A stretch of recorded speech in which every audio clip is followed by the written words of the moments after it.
What if the sole foundation needed to transform your reality was your own imagination? Discover in no other foundation than this how Neville Goddard unfolds a universe where dreams and reality intertwine, unveiling the hidden truths that define our essence and purpose. This journey not only invites you to delve into the depths of your being but also equips you with the master key to overcome obstacles and achieve spiritual fulfillment. Open your heart to this transformative message and prepare to declare, "I am ready to overcome any obstacle in my path." Ready to light your path to self-realization? Let's delve deeper into how the Apostle Paul identified Christ as the embodiment of divine wisdom and power, firmly stating, "For no one can lay any foundation other than the one already laid, which is Jesus Christ. If anyone builds on this foundation using gold, silver, costly stones, wood, hay, or straw, their work will be shown for what it is, because the day will bring it to light. If it survives, the builder will receive a reward. If it is burned up, the builder will suffer loss, yet will be saved, even though only as one escaping through the flames." He then added this essential thought, "Don't you know that you yourselves are God's temple and that God's Spirit dwells in your midst?" 1 Corinthians 3. Like Paul, I was called to spread the foundation of a new understanding, one that challenges the established and promotes a direct connection with the divine. My mission was to tear down the walls that separate beings from their inherent divinity. Thus, I was tasked with removing any obstacle on this path. I sent letters to 20 friends. The threat of severe consequences if they did not adhere was an attempt at intimidation. I immediately rejected such an approach, aware that accepting it would mean basing my construction on something other than the absolute truth that is Christ. In our youth, it's common to think that the external dictates the events of our life. Many turn to astrology for guidance. I admit that at one point, I was also drawn to it. I taught astrology to a close friend, who used it as a source of income in his retirement. However, a revealing incident shook his faith in the power of the stars. An inadvertent error resulted in a wrong prediction for a client, who, convinced of imminent business success, offered a generous gratuity. Norma interpreted what the client wished to see in the stars, believing in her own predictions despite knowing the truth of the singular foundation. Astrology provided her with a livelihood, albeit modest, allowing her to practice as a professional astrologer until her passing. Norma is not alone in this dilemma. Numerous religious leaders and academics are aware of the fragility of their doctrines but hesitate before the fundamental truth. However, my mandate was clear from the beginning: dismantle the structures that prevent individuals from experiencing the divine directly. I was charged with rejecting any intermediary between God and me, to recognize the essential unity between both. The reality is that God is the supreme manifestation of our human imagination, with no entity separate from us. He assumed all our human limitations so we could discover our true divine nature. The realization that all is possible through imagination became an enlightening revelation. I discovered that the world of dreams is not so different from tangible reality. Closing one's eyes and entering an alternate universe is akin to experiencing a lucid dream. On one occasion, during an out-of-body experience, I tried to convince two people that everything was an illusion. The intensity of the moment forced me to immediately return to my physical body before the situation became unmanageable. Even after consciously entering an alternate plane, I found myself perplexed about how to return. The key to return did not lie in a physical method, but in an internal understanding. While in a physical body, I firmly imagined my consciousness returning to the bed, until I finally experienced my return to the waking state. In those moments of clairvoyance, I understood that our existence is like a constant dream, where the boundary between the real and the imaginary blurs. The awareness that we are active co-creators of our divine reality and that our connection with the original source is inseparable became my undeniable truth.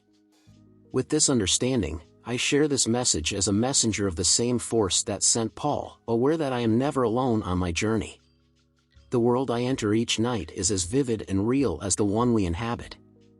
Every aspect of it is laden with symbolic meaning, just as in this physical plane. Recently, a friend recounted a dream that, though separated by years in time, occurred in a single night. In his dream, he saw himself on 4 different occasions entering a luxurious restaurant in England, where he was received as if he were royalty.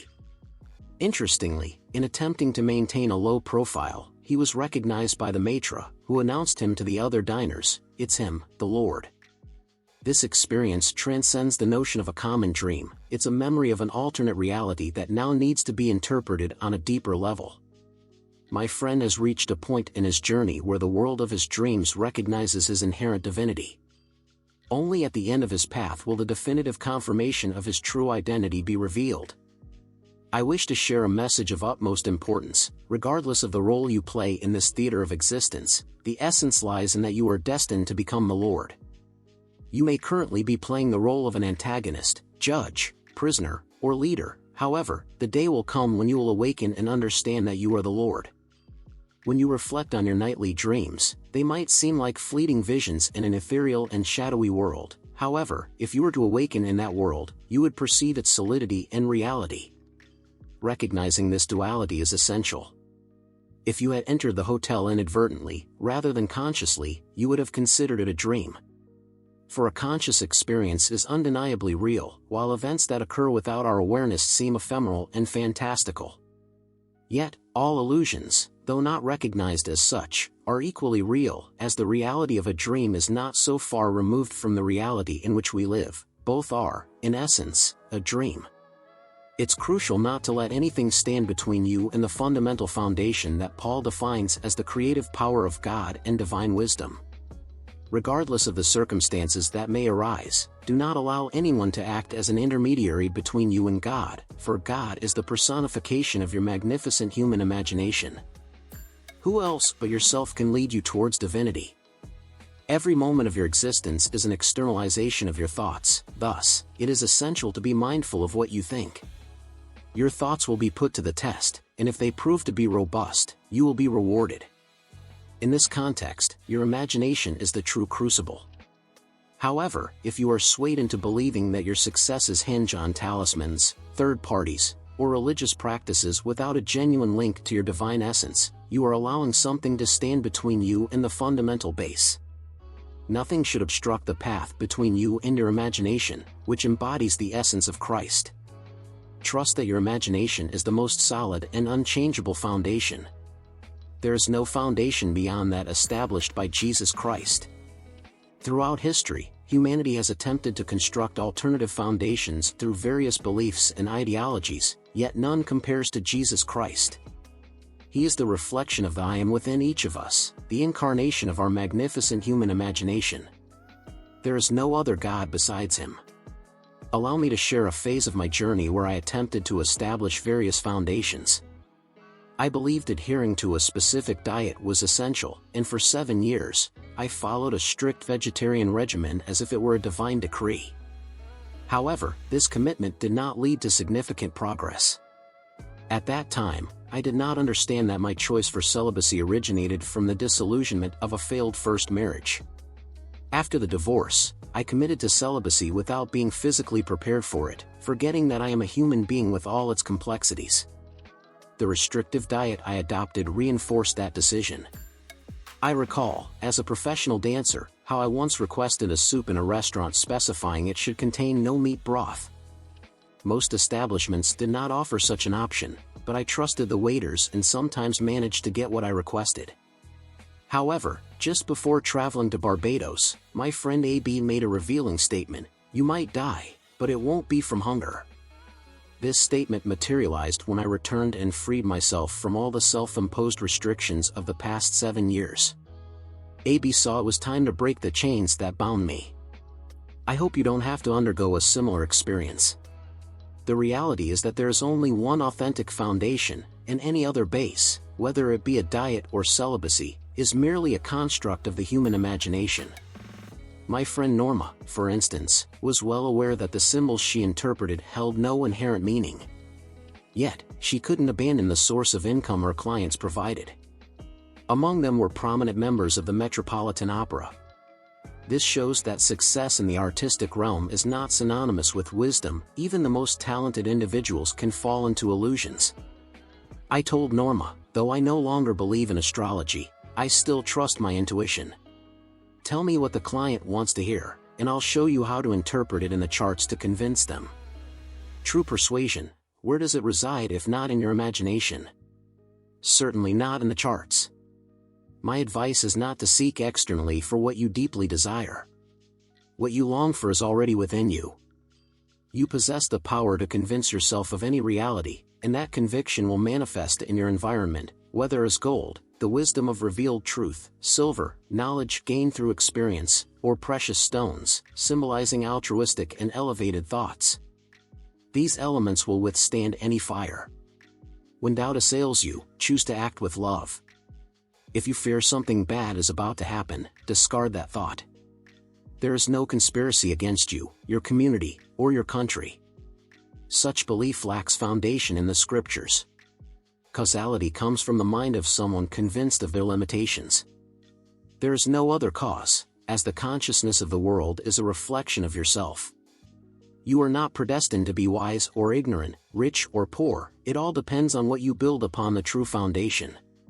Even if you were not born into a specific nation, ethnicity, or religious tradition, you can become the person you wish to be, based on that unbreakable foundation. Many individuals have achieved success without social, financial, or political resources. They simply believed in themselves. They imagined being what they desired, living as if they already were, and their assumptions materialized in the physical world. After reaching their goal, many forget the process that led them to success. I sincerely hope you do not make that mistake. There's no need to boast about your achievements, but if someone asks how you did it, share the method. Despite external pressures, you believed you were already who you wanted to be and possessed what you desired. By sharing your experience, you motivate others to follow in your footsteps. Do you believe in this one true foundation? If the term Jesus Christ makes you uncomfortable, feel free to use another.